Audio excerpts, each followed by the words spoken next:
Hello guys, so I hope you all are doing well.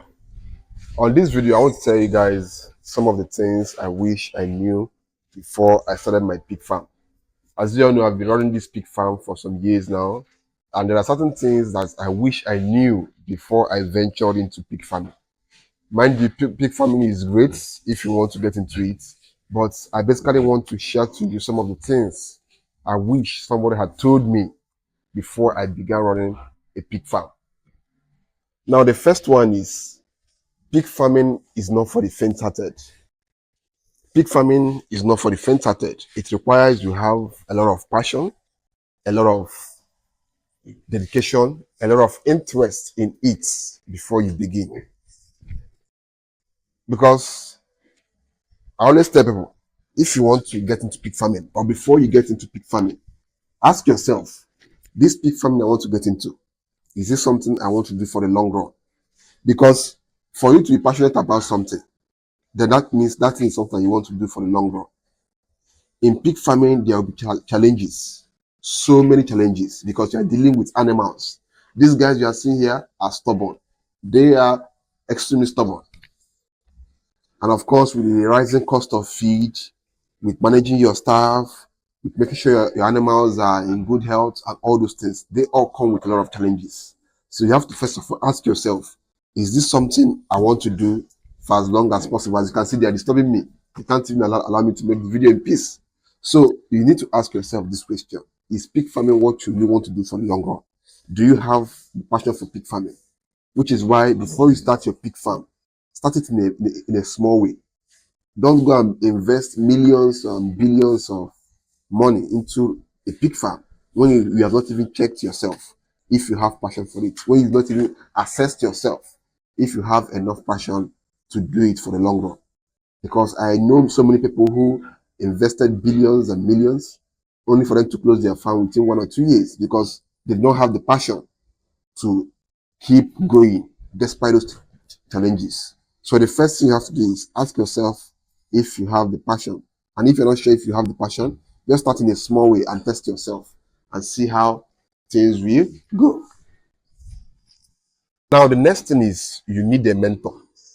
Just like in every business, before you begin any business you want to start, or before you start doing any type of business, you need to have somebody that will guide you. You need to have somebody that you can always call. I'm having these challenges, I'm having this problem. Can you help me out? And the person will offer you solutions because he has been through all those things. So don't start a pig farm when you don't have a mentor. You need somebody that can always guide you. There are some times that you have an emergency at your farm, and the first person you can call is not your vet, is your mentor, because he has been through those things. There's a difference between having a vet and having a mentor. A mentor has seen it all, but a vet will tell you probably things from the medical perspective. But someone who has experienced it might tell you something that even the vet may not know, and that will help you solve that problem immediately. Or you're having problem with how to sell your pigs. Basically, any problem you're having, you can just call your mentor, and he will offer you solutions, and your life will be easier. But when you decide to do pig farming all by yourself, it becomes more difficult, and you might end up giving up. So this is why you must always have a mentor, somebody that will mentor you, somebody that will guide you, somebody that you can always run to when you have problems. So this is the second thing I wish I knew before I started my pig farm. Now the third one is, if you want to start your pig farm, make sure you are starting your pig farm with pure breeds, purebred animals. Those are the best. Those are simply the best animals you can have at your farm. Animals that are purebred. You can start with the pure large whites, pure durocs, pure Pietren, pure landrace, pure TNs, pure Cambrose, as long as they are pure. The difference between starting your farm with pure bred animals and the mixed kind of local animals is that when you feed your local and the pure breed the same thing for the exact amount of time, those pure breeds will get more weight faster than those your mixed animals that have been crossed with the local breeds, which means you are dragging back your profit. You are dragging your profit down. But with these pure animals, your profit margin will be high, which means you'll be making more money running your pig farms. And the reason, from my own experience, the reason why so many pig farms close is because they always start their pig farms with the mixed breeds that have been crossed with the local, and those pigs don't grow fast. So you are feeding your animal, buying expensive feeds, feeding your animals, and yet your animals are not growing. And when your animals are not growing, you keep burning feed, you keep spending money on feed, and before you know it, you shut your farm down, because when you're not making profit, you're making losses. And when you keep making losses, even your capital will disappear. So this is the third thing I wish somebody had told me before I began my pig farm. But alas, I now know all these things. So this is why I'm trying to help you guys to prevent making the same mistakes which I have made. And this will help you become a more profitable pig farmer. Now, the number 4 thing I wish I had been told before I began my pig farm was never economize your feeds. So I want to show you guys some of the feeds we use at the farm. So never economize. Let me let me say hello to my friend. Hello, ciao. So this is the fourth thing I wish I had been told, even though I knew it at some point. Never economize on feeds. So as you can see, these are all feeds that have been packed on our farm. These ones are feeds. There are different types of feed. These ones are feed too. All these things you are seeing here are feeds. We usually stock up our farm for at least 2 months or 3 months. We buy as much feed as possible. These are feeds. And then of course we have our concentrates. This one is the broiler feed I always tell you guys about. We always stock up our farm to make sure we are feeding our animals very well. So never economize on feed, because farming is all about garbage in, garbage out. Whatever you put into your pig farm is what you get out of it. And of course, feeding is part of it. So if you are feeding your animals cheap feeds, most likely they will not grow fast, they will not grow well, they will not gain weight as fast as you want. And of course, that will affect you, that will make your farm not to be able to be having enough animals to be put into the market. So you have to plan yourself. Before you get into pig farming, make sure you have enough budget to purchase enough feed, not just any feed, good feed, so you can be able to fatten your animals up. Now, if you want to know the feeds I use, of course, I've made several videos on that. But if you want a comprehensive guide on how to feed your animals and get the best weight possible at the most minimum time, I would advise you get the ebook I always talk about in this video, the ebook on pig farming for beginners. It will help you to guide you to be able to feed your animals better and manage your farm better. So that's it. The fifth lesson I wish I'd been told was, when you are constructing your pig farm, don't cut corners. Don't cut corners. As you can see, this is another section of our farm. This is where the breeders stay. This guy you're seeing here is pregnant. This guy you're seeing here is with some kids. This one is with some kids. This one too has given birth. This one is expecting. This one is also expecting. This one is expecting. This guy has some kids. So as you can see, we are doing well by the grace of God. So never cut corners when you are constructing your pig pen. As you can see, this girl here has some children. She has some children. This lady too, she has some children. So we are always producing and fattening. So back to the point I was trying to make. When you are constructing your pig pen, don't cut corners. As you can see, these are how we constructed our pig pen. This farm you are seeing here right now has been here for about 10 years. About 10 years.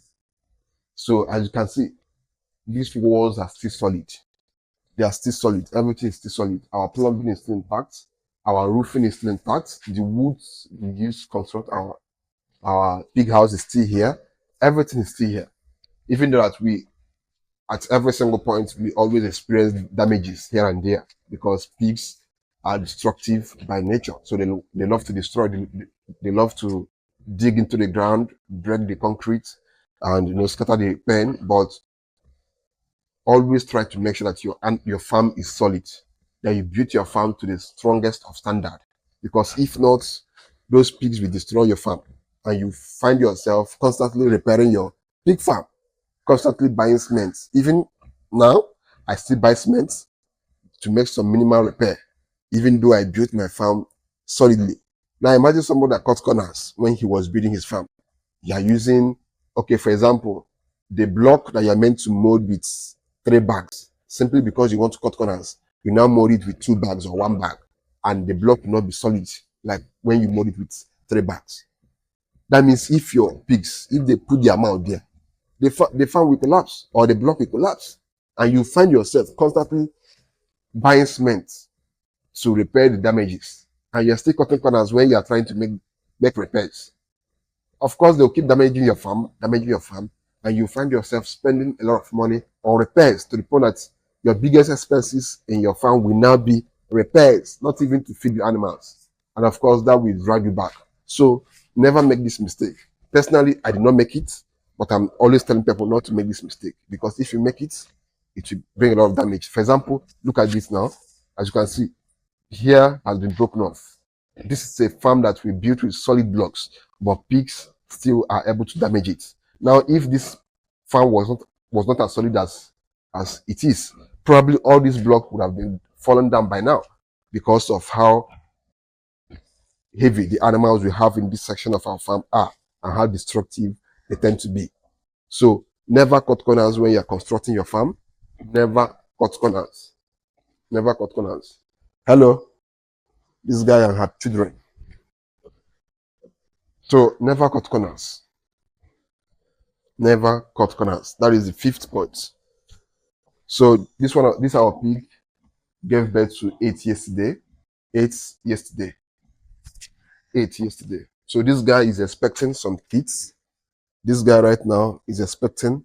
I don't know if you guys can see the camera well. I cannot zoom when I'm doing a selfie video, but she's expecting, and she'll be giving birth before the end of this month. Yeah, she'll be giving birth before the end of this month. So we have about, I think, 16 pigs that will be giving birth from now till at least the 10th of next month. About 16 pigs. So that's basically this guy. As you see her kids. Her kids. Now the next point is, if you want to run a pig farm, the worst way to run it is by being an absentee farmer, or the worst way to run it is by employing staff that are not dedicated. When you have staff that are undedicated, you are simply going to be running into different problems, because there are some things that will happen and you will not be at your farm, and the people that will handle it are your staff. So if your staff are the kind of people that are less concerned, they are complacent, they don't take their work serious, you are going to have a lot of problems. That's the truth. You will have a lot of problems at your farm, because when your team is not able to support you, is not able to give you the necessary support, whatever you are doing is going to be in vain. So before you employ some people, or before you employ people to work for you, make sure that you see some level of dedication in them. And if they work for you for some months or for some weeks and you don't see that fire in them, that zeal, that energy, that's dedication to work and to be able to care for these animals, it just sack them, fire them. Somebody who doesn't love animals may not be able to give you what you want when it comes to working at your pig farm, because animals will irritate them. And when you understand how stubborn pigs are, you will know what I'm really talking about. Pigs are stubborn. So most likely, if the person that is working at your farm doesn't like animals and pigs start misbehaving, they'll most likely get aggressive on them.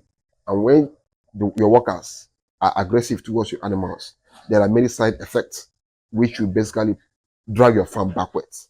So make sure that you have the best hands working for you, and most likely also try to compensate them well, so that it will not be as if you expect too much from them while you are paying them peanuts. So always have this at the back of your mind.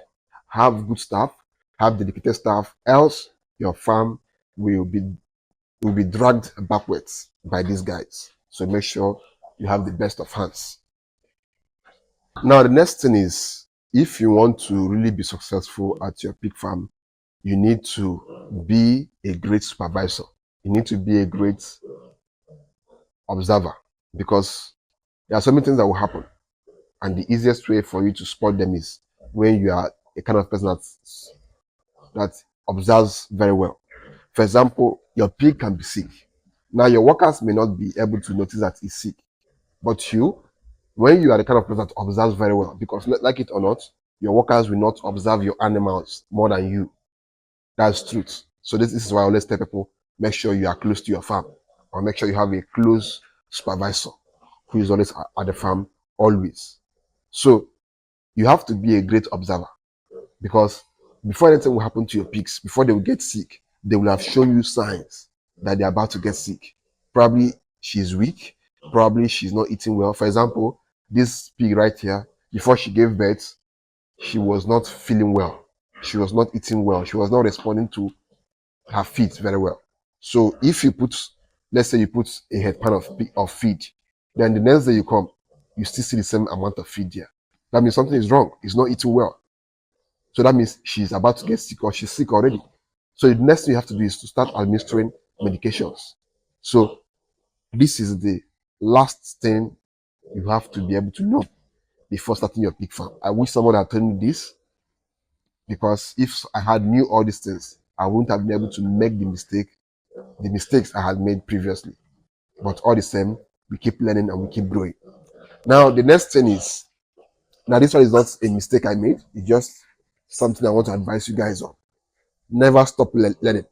No matter how much you know about pig farming, you still don't know anything. This is what I always tell myself. No matter the amount of knowledge I've gathered, I still don't know anything.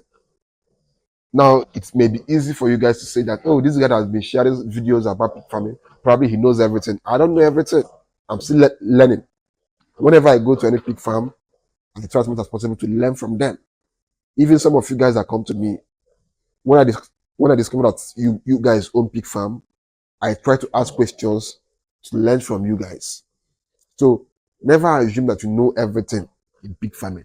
Keep learning. Keep looking for newer methods, newer strategies, more advanced ways to be able to grow your farm.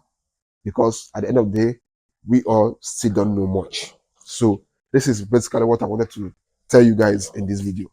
And I wish that I never make these mistakes, but all the same, I want you guys to not also make these mistakes I have made. So that's basically it on today's video.